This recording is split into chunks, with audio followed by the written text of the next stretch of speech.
The child sat on the living room floor, barefoot, a collection of tiny wind-up toys scattered around her.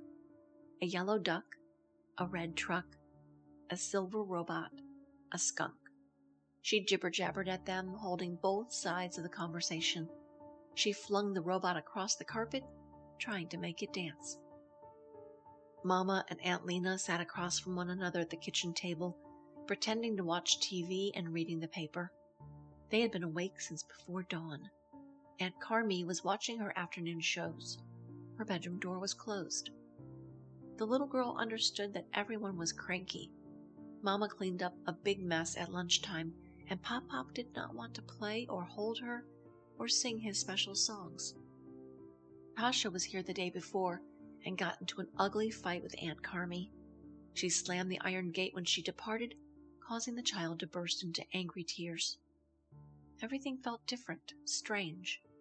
Everybody kept shushing her, and every few hours, a new pot of coffee scented the air. She and Mama went home last night to sleep, but the toddler was still slumbering, carried in her mother's arms, when they returned to the condo early in the morning.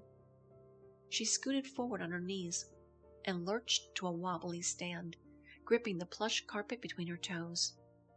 Quietly, she stumbled toward the back door, the screen between herself and the courtyard. This was only the first full week of spring, but it felt nice and sunny outside, and Viva wished she could go play in the garden. Poppy sat outside in his lawn chair. He seemed not to realize how warm the day was, a blanket cocooned around his upper body. He looked like he was asleep, but Michael Eschner was not sleeping. His eyes were closed, but he was dreaming awake, the sounds of the world surrounding him, subtle and cheery. He smelled springtime. The trees were coming into yellow gold bud. He thought about his son, who loved to climb the trees when he was a child. He always smelled of fresh-cut grass, his boy. He heard someone bounce their hands off the screen door, there by the living room. Maybe it was Solomon. The elderly man opened his cloudy eyes, smiled, and tried to reassure his son. He whispered, "Var Kinder seres meine Welt." His son nodded. Poppy knew that Solly understood. For your children's sake, he would tear the world apart. The little girl stood there watching. She didn't understand what her Poppy was saying, but she waited as he closed his eyes again, and the rasp of his breathing began to change.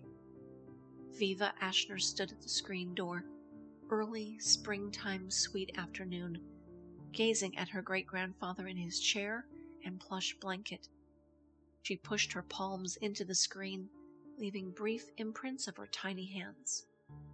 "Pop-Pop," she whimpered, and when Pop-Pop didn't respond, she began to cry.